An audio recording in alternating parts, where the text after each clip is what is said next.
saying that Alberta was, quote, essentially giving away our oil for free. Premier Rachel Notley announced that as of next month, her province would temporarily cut production. It's part of a complex set of issues spanning from pipelines to politics against the backdrop of world markets in flux. Here to help us make sense of it all, we welcome Brian Milner, freelance business and economics writer and contributor to the Globe and Mail, who's been coming to these parts, and this studio in particular, for many, many years to help explain business when we don't understand it all that well. So good to see you again. Same here. Can we just do a little background here? How has the oil market changed, let's just say, over the last 5 years in general? Well, in fact, it's changed quite a lot since 2014, when we had a situation where the Saudis refused to cut production and prices started plummeting around the world. And that was the last big oil crisis. And at the time, as prices fell, the feeling was that the Saudis were trying to squeeze out the shale oil producers in the U.S. That's fracking.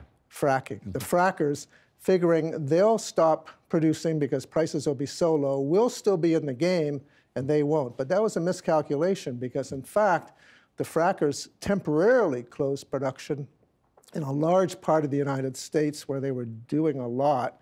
But it was only temporary. And the technology they have enabled them to start up very quickly again. And today, they're at record levels of production. So the U.S. is now, believe it or not, the largest crude oil producer on Earth. Again, mostly, though, because of fracking. Mostly, yeah. Huh. And at the same time, the Saudi share of the global oil market, the export market, is still about 12, 13% of the total. So that hasn't changed. Russia's about the same, about 12%. But the U.S. doesn't need their oil as much as they used to. So that's really changed the game. Well, I know you're not the sort of geopolitical strategist as opposed to the business strategist, but this does beg the question of why the United States, and in particular the Trump administration, insists on having the sort of traditional, close, let's ignore all the malfeasance, like the execution of Khashoggi. We're going to ignore all of that in spite of the fact that we don't actually need Saudi oil the way we used to. How does that make sense? Well, it's an interesting question because the fact is that the Saudis still produce the best grade of oil on Earth, which is light crude. Refiners love it. It's vital for gasoline production. The U.S. still imports a lot of oil to its southern refineries. The oil from fracking is replacing some of that, for sure.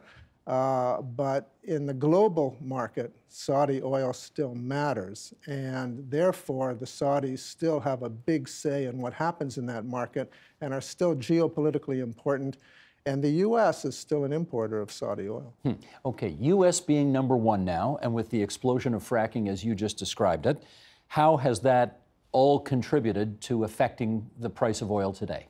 Well, the U.S. has become what I would call the big disruptor in the global market. They are producing so much more than they did even 5 years ago that it's changed the face of the market. What we see from the Saudis today and Russia are basically reactions. They're playing defense now. At one time, they called the shots. The Saudis could invoke the oil embargo of 1973 and another one in 1979 and really make life miserable for oil importers around the world and trigger recessions, which they used to do. Today, that's not as easy for them to do. They don't have that kind of leverage anymore. So they're playing defense, and as part of that defense, their goal is to keep prices as high as they can, which means that they're going to try and steer the market with their own supplies. Here's something off the CBC website, which says oil prices in Alberta are the lowest they have been in more than a decade, selling for, can you imagine this, $17 US a barrel for Western Canada Select. That's the Alberta benchmark for heavy oil. In July, they were over $50 a barrel, gone from 50 to 17 in less than 6 months. How does that happen?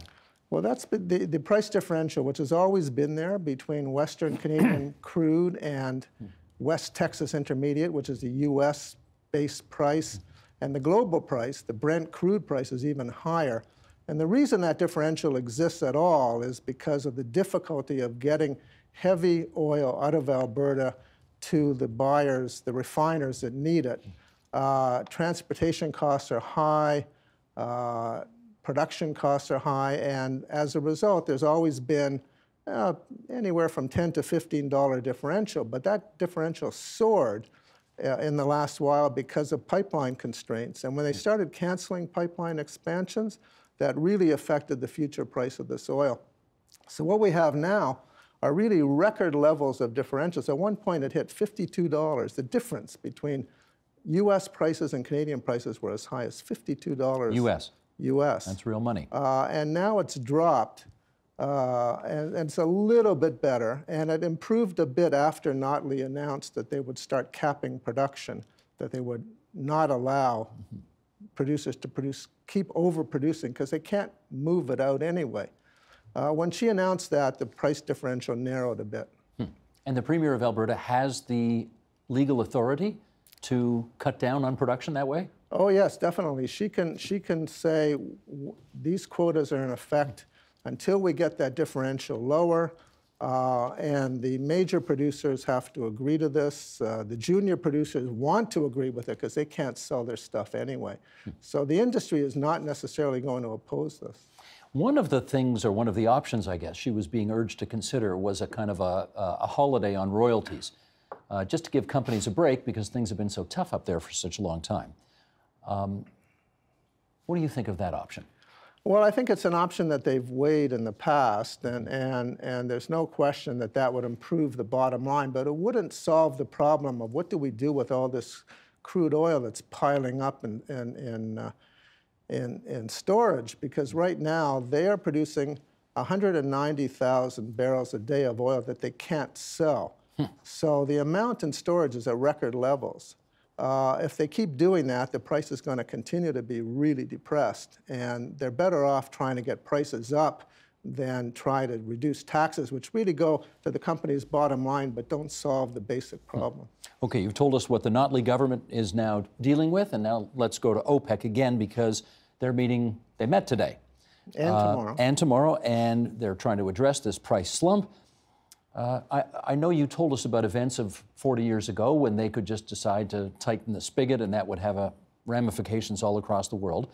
What kinds of options are they looking at today? Well, they're clearly under enormous pressure to cut production, because most of the members of OPEC rely on oil for their basic income, Saudi Arabia the most, but every other producer needs that revenue. As the revenue falls from oil, their economies really suffer, and what we've got is recession-type conditions in some of these producers. They've said, the Saudis have said before, that they really need a stable price of around $60 US a barrel. And when it falls below that, they start feeling the pinch. Their budget starts getting cut, which they did in 2014. They start getting very nervous. There's social unrest, there are issues they don't want to have to deal with. So the theory is, let's cut oil production. That will affect the market psychology. And even though we don't dominate the market the way we did before, we do affect market psychology, and because it's a futures market anyway, people say, well, they're going to tighten the market, prices are going to go up. And that typically is what happens. But right now they're dealing with a big economic issue, which is if the world economy starts slowing down, which is forecast to do, demand will drop. And if demand drops, a cut in supply isn't going to boost prices very much. I'm going to come back to Khashoggi again, though, this Washington Post contributor who was horrifically killed in that Turkish embassy. Okay, Donald Trump wants the Saudis to keep prices low. He needs that for his domestic political reasons. The Saudis want to keep prices high, obviously, for their particular reasons. And Trump, who has said very little bad about the Saudis after the Khashoggi killing, we can imagine is saying to the Saudi administration, you guys owe me one. I could have embarrassed you in every newspaper in the world, but I didn't. You owe me one. How do you see that working itself out? Well, it really puts the Saudis between a rock and a hard place. Their fellow members of OPEC are saying, we have to do something about production, but we don't want to do it, so you lead the way. They don't want to be the ones to say, we'll cut. So they want the Saudis. Saudis really dominate OPEC anyway. Russia, which is not an OPEC member, has generally agreed to team up with the Saudis. And we know that's happening again because we saw the high fives that Putin exchanged with the Crown Prince at the G20. What did you think of that when you saw that? Well, that was clearly one dictator to another saying, hey, you know, we can work together. The belief is that they are agreeing to long-term deals to control prices, maybe over the next 10 years. And that was a signal to the world that the Russians will cooperate in this round because those two countries really control the export market of much of the world. Let's understand the OPEC, I mean, the oil producing and exporting countries. And you're saying that the number one country in the world is the United States. Russia's, you know, number two. Russia and Saudi Arabia are right neck and neck at number two. Okay, but Russia and the U.S. are not in it. So how effective can this organization actually be if arguably two of the three largest oil-producing and exporting countries in the world are not even in this organization? Well, that's right, and then that's why I've written in the past wrongly that OPEC should just break apart because it makes no sense anymore. But they still control close to 40% of the global oil market. And although the Americans have started exporting refined oil products again, they're not exporting crude. So the big markets in Asia and Europe that are desperate for oil because they're still big importers of oil, they're still relying on crude from the Middle East, on supplies from Russia, on supplies from Africa. That's still happening. The Americans aren't able to affect that export market the way they would if they were also exporting crude, which they're not going to do. Okay, let's come back to Canada then for our remaining moments here. And that is, I think you told us a few minutes ago, Alberta is producing 190,000 barrels a day that they cannot sell. Is that right? What do they do with all of that? It's in storage. Storage is, I don't know what the current total is. It might be 2 or 3 million barrels of oil in storage. I haven't looked that up. But the fact is that that oil is gaining no revenue for the province. Notley's goal in putting a cap on output starting in January is to bring down that price differential between U.S. and Canadian prices by about $4 a barrel, which doesn't sound like a lot, but it means about $1 billion more worth of revenue to the provincial government coffers if that works. That's a lot, and that would cover the issues that you raised before about royalty cuts and things like that. If you were sitting in Alberta right now and you saw the way the federal government reacted to the news of the closure, the imminent closure of General Motors in Oshawa, which is going to affect 2,500 jobs and then spin-off jobs maybe to 10,000, and then you watched what happened to the oil and gas industry in the province of Alberta over the last number of years, in which, is it 150,000 jobs have been affected by what's gone on there? Over 100,000 anyway. For sure. How would you regard things if you were sitting in Alberta today? Well, if I were in Alberta, I'd say, wow, nothing goes right here anymore. If I were sitting in Ottawa, I would say, look, you know, auto production itself, the auto industry itself is a small fraction of the Canadian economy. It's like 1%. Oil is bigger. Energy is bigger. It's about 6% of GDP. That's still not a huge number, but in Alberta, it is a huge factor. I mean, when you take out energy, you're left with other resources, and you're left with agriculture. So it's not insignificant, and it's crucial to Alberta's budget and to the economy of Alberta because they would be in recession if this continued, and we saw that a few years ago. They went into a very deep recession just in that province. Do you think the Notley government, though, as it looks, the Notley government has been watching the Trudeau government, the federal Liberal government, you know, certainly say all the right things about what they intend to do for laid-off workers in Oshawa. Do you get the sense that the federal government is as exercised over what's happening in oil and gas in Alberta? Well, I think they're starting to be, and I think we'll see some of that at the First Minister's meeting, where they've put the oil crisis on the agenda. And that was at the behest not just of Alberta, but the other producers in Manitoba and Saskatchewan, because it is affecting their economies, and it affects the Canadian economy in an outsized way. As I said, it's only about 6% of GDP, but it has a huge effect on the Canadian dollar, for instance.